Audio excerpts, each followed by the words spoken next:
Olá, meus queridos, tudo bem com vocês? Bem, meus queridos, eu tenho um assunto muito sério para falar para vocês neste vídeo. Só que é um assunto muito longo, então resolvi dividi-lo numa playlist de 4 vídeos para que não fique vídeos muito longos, ok? Bem, meus queridos, eu vou entrar num assunto muito sério e profundo das Escrituras e peço que vocês prestem muita atenção no assunto. Eu tenho uma notícia boa e outra ruim que vou falar nesses vídeos. Mas não tenho medo da notícia ruim, porque se vocês fizerem exatamente conforme as instruções que o Espírito Santo passou para mim, vocês ficarão muito bem. Bom, primeiro eu vou falar sobre as boas novas. Todos vocês que assistem os meus vídeos sabem que a humanidade de Jesus Cristo são um só, que Jesus se entregou por nós quando ele dormiu e se tornou Adão. Ele se fragmentou em nós e se entregou para habitar em nós. Adão, que representa Jesus quando está dormindo, portanto, é um símbolo que representa a humanidade que está dormindo ou morta.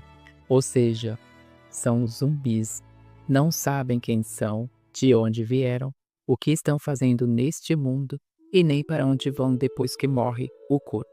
É o tipo de ignorância que a Bíblia chama de mortos-vivos. Mas talvez você diga, Franci, tem como provar isso? Na Bíblia? Eu digo que sim. Textos que provam isso.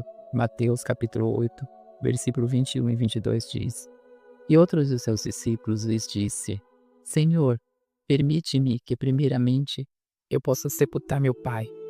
Jesus, porém, disse: Segue-me e deixe que os mortos sepultem os seus mortos. Ou seja, nesse texto, Jesus quis dizer que os mortos-vivos, as pessoas que estão na ignorância, sepultem seus mortos. Aqui ele compara a morte à ignorância. 2 Coríntios 13:5 diz: Examinem-se para ver se vocês estão na fé. Provem-se a si mesmos. Não percebem que Cristo Jesus está em vocês? A não ser que tenham sido reprovados. Neste texto, o apóstolo Paulo deixa bem claro que Jesus habita em nós. E quem não sabe disso está na ignorância. João 17:23 diz: Eu neles e tu em mim, para que eles sejam perfeitos em unidade, e para que o mundo conheça que tu me enviastes a mim, e que os tens amado a eles como me tens amado a mim. Aqui esse texto Jesus diz, eu neles, mostrando que ele habita em nós. João capítulo 3, versículo 16 e 17 diz: Porque Deus amou o mundo de tal maneira que deu seu Filho unigênito, para que todo aquele que nele crê não pereça, mas tenha vida eterna. Porque Deus enviou seu Filho ao mundo, não para que condenasse o mundo, mas para que o mundo fosse salvo por ele. Esse texto diz que Deus nos deu o seu Filho. Isso aconteceu quando ele se tornou nós e habita em nós. Foi quando ele se individualizou, ou seja, ele quis que nós existíssemos para sempre. Somos salvos no sentido de ele nos treinar como deuses para a vida eterna. Gênesis capítulo 2, versículo 21 e 22 diz: Então o Senhor Deus fez cair um sono pesado sobre Adão. E este adormeceu e tomou uma das suas costelas e cerrou a carne em seu lugar. E da costela que o Senhor Deus tirou, formou uma mulher e trouxe a Adão. Essa história de Adão e Eva é todo simbolismo oculto. É uma parábola. Adão, na verdade, representa a humanidade, o corpo. Eva representa a consciência individualizada.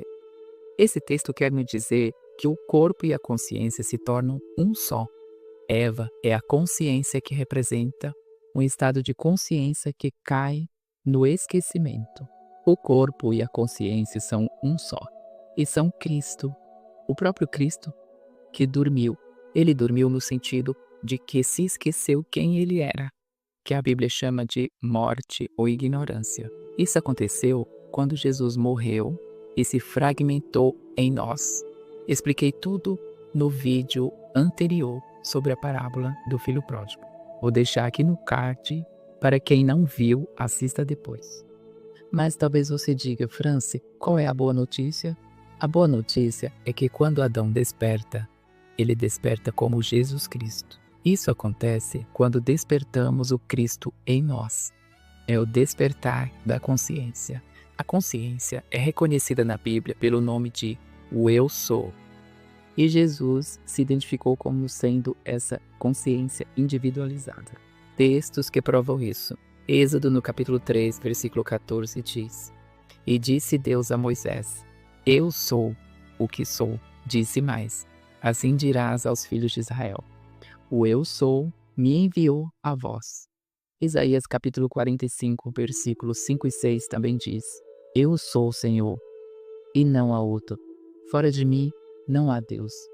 Eu te cingirei, ainda que tu não me conheças, para que saibam desde o nascente do sol e desde o poente, que fora de mim não há outro. O Eu sou é o Senhor, e não há outro. E Jesus se identificou como sendo o Eu sou, a consciência, porque Ele é o Pai e nós somos um só. João 10, do 7 ao 9 diz: Tornou, pois, Jesus a dizer-lhes: em verdade, vos digo que eu sou a porta das ovelhas. Todos quanto vierem antes de mim são ladrões e salteadores, mas as ovelhas não os ouviram. O eu sou é a porta.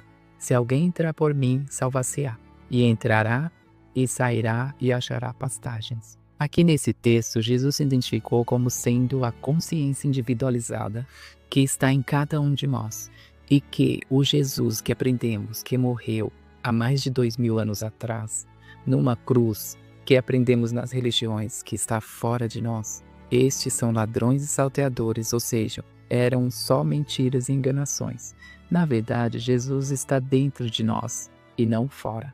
Marcos 8, do 27 ao 29 diz: E saiu Jesus e seus discípulos para as aldeias de Cesareia de Filipe. E no caminho perguntou aos seus discípulos, dizendo: Quem dizes os homens que eu sou?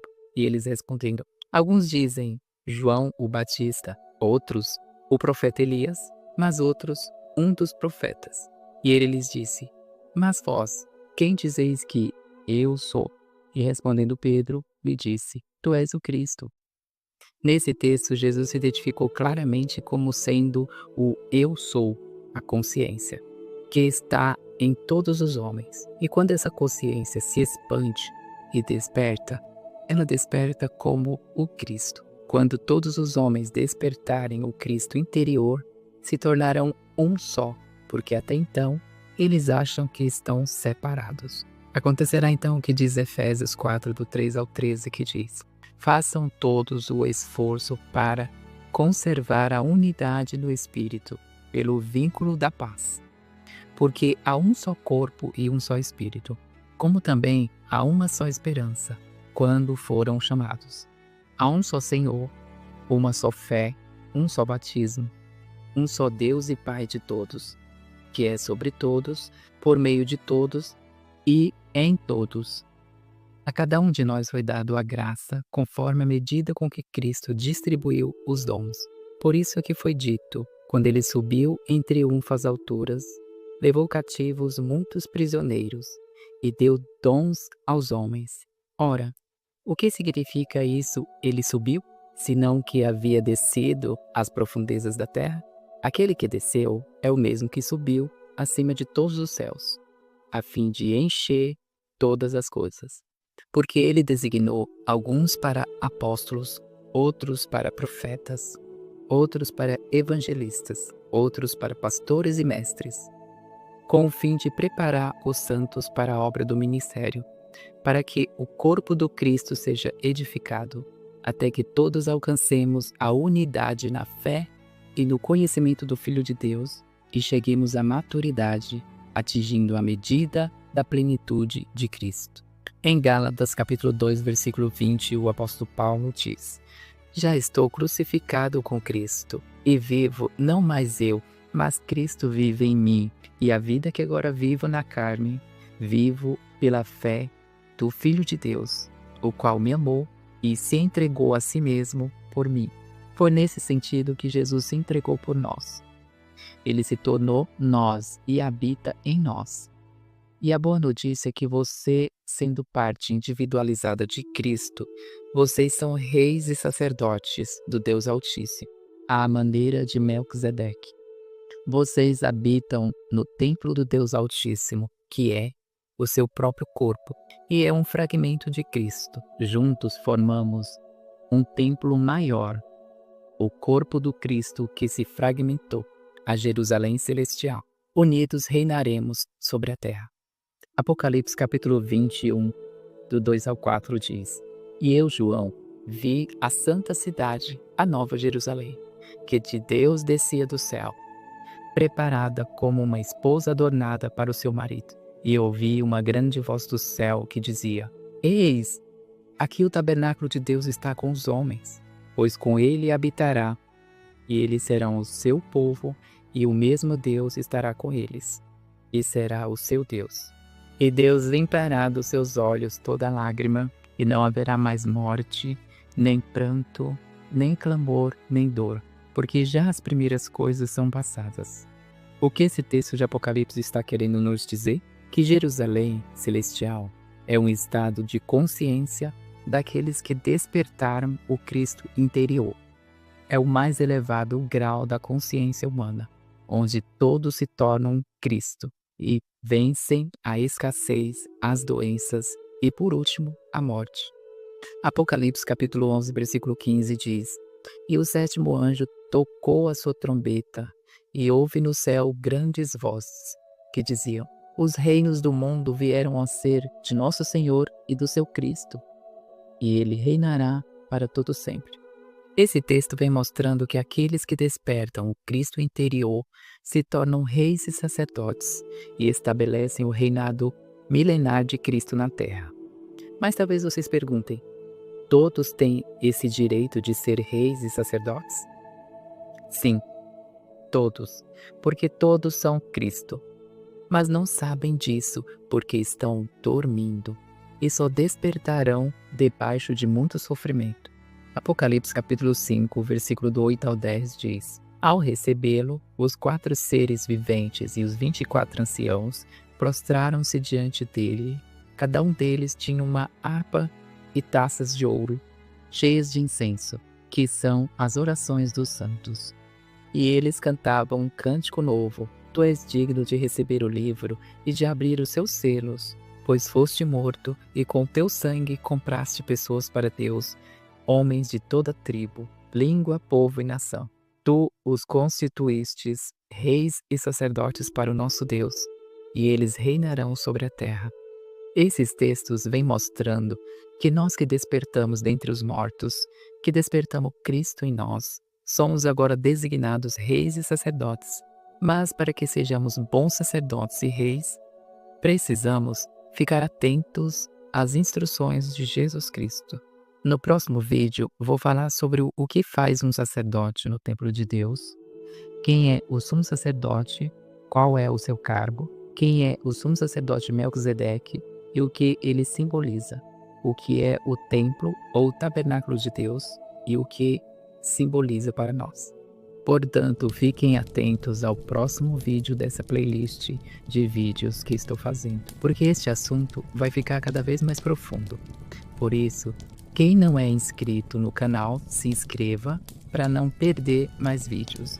Por favor, deixem seu like, se inscrevam no canal, compartilhem esse vídeo. Um beijo a todos e até o próximo vídeo.